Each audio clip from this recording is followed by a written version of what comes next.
These are the 4 things you're likely going to see the William Ruto administration implementing ahead of 2027, just for the sake of tricking you into voting for them once again. So when you see these things which I'll mention in this video, flee like Joseph, because you're dealing with a very cunning demon and its trickery knows no bounds. First thing you can expect, as early as 2026, VAT will be reduced, housing deductions will be reduced by a percentage point, content creators will get a tax break, KRA penalties will be waived, SHA contributions will be made optional, abductions will be at an all-time minimum, empowerment programs will be at an all-time high, government efficiency will triple if not double, and even the military, believe it or not, are going to get a pay raise because they don't want them to get ideas. When all these things happen, please, kusikue na mjinga kati yetu ambaye atapumbazwa by these petty incentives. They do it all the time. Ahead of 2022, Uhuru Kenyatta brought subsidy ya unga for the sake of Raila Odinga passing elections. After Raila lost, what happened? They pulled the plug on the subsidy and we went back to the original price. So this kind of conmanship we need to educate our people about, no matter which docket you are in. Hata ukue mwalimu, ukiongezwa marupurupu, that is just for the sake of your vote. Let's see beyond the treachery. The second thing you can expect from the president, having lost the mountain, the only place he can attempt to replace those numbers is in Western Kenya. So Ruto could very likely shock the entire nation by picking Musalia Mudavadi as his running mate. And this by design will give him a major advantage because in 2027, we are likely going to see Matiang'i and Kalonzo in the ballot with one deputizing the other. The prime cabinet secretary slot will have to go to Mlima Kenya because there is no way one group can produce over 5 million votes on election day and not be on the dining table. So the best that Western Kenya can get under such an arrangement is perhaps CS of Interior and other small dockets of that nature. And that's where Ruto can capitalize. By picking Mudavadi, that gives Western Kenya total confusion in regards to their allegiance. Because who do you vote for? Do you vote for the alliance where the best you can get is CS of Interior? Or do you vote for an alliance where you could potentially get a deputy president right ahead of 2032 succession politics? That's a loophole that the opposition must see how to counter because it will be used, especially when you hear such things. Majirani wetu walisimama na sisi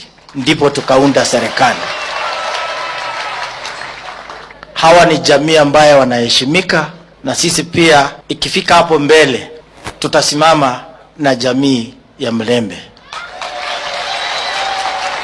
Number 3, you can expect some key opposition figures to be coerced into supporting Ruto. How so? Judicial suppression. Here's an example. John Waluke was given a jail sentence of over 60 years just so that he could go running into Uhuru Kenyatta's arms. Expect the same thing to happen. Wetitu, for instance, nasikia ametolewa jela juzi, but have you heard him saying one term? Of course not. That's because he's been wiped off the equation kupitia masi ya Kasongo. So now he's forever grateful. Be wary of such. You know, here's how they do it. First, they try to bribe you. Tutakupea kazi mahali, tutakupea pesa fulani, ama shika hii pesa. If you don't take the bribe, they now use ulterior motives. They come and threaten you. Kama ulikuwa na kesi, hiyo kesi inawaka inaiva kabisa. They make calls to the judiciary. You get frustrated, eventually unapewa jail sentence ya 7 years. Who else has pardon power if not the president? You have to go back to the president. So please, we don't want anybody pulling a John Waluke on us ahead of 2027. Kama uko na kesi, pambana nayo. The judiciary is such a free space that no matter what the people in the executive do or legislature, you can always carry the day. If not now, tomorrow, you can appeal that corrupt judge. Fourth thing you can expect, if Ruto doesn't endorse Gideon Moi in the Baringo by-election, sometime before 2027 elections, he will make him a cabinet secretary. Now, why is this so important? It's important because the president has lost the confidence of at least 20% of his own backyard. And for him to regain it, he must demonstrate a clear succession plan that will keep Kalenjins in power. And someone like Gideon Moi is somewhat acceptable over Murkomen because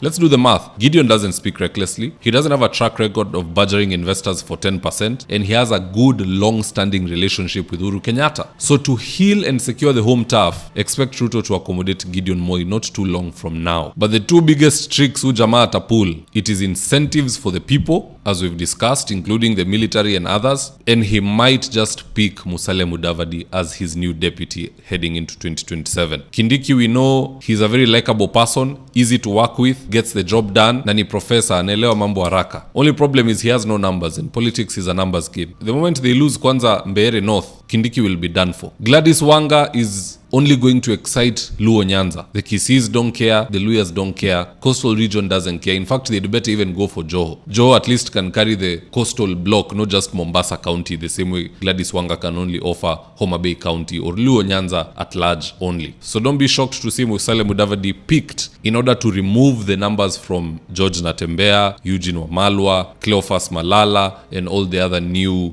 upcoming leaders who are increasing their market share, politically speaking. Having said that though, that's just my opinion, guys. Here's the ad of the day. If you're in need of electrical wiring, solar installation, or electrical fittings such as strip lights, snake lights, downlighters, or chandeliers, contact Engineer Wycliffe at 0707 476602 and he'll get your house dapped up.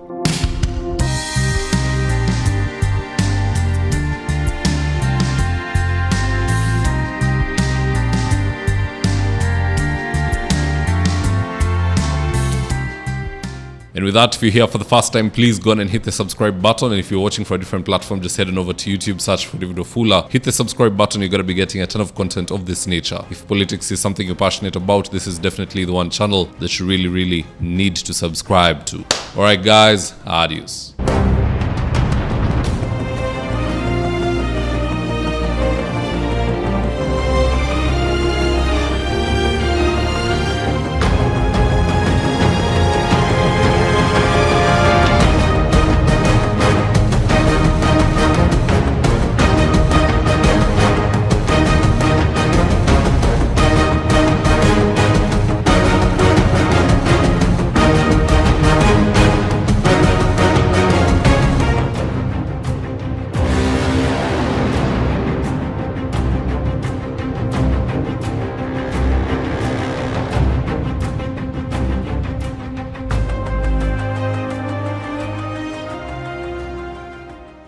Thank you for choosing David Wafula as your primary news platform.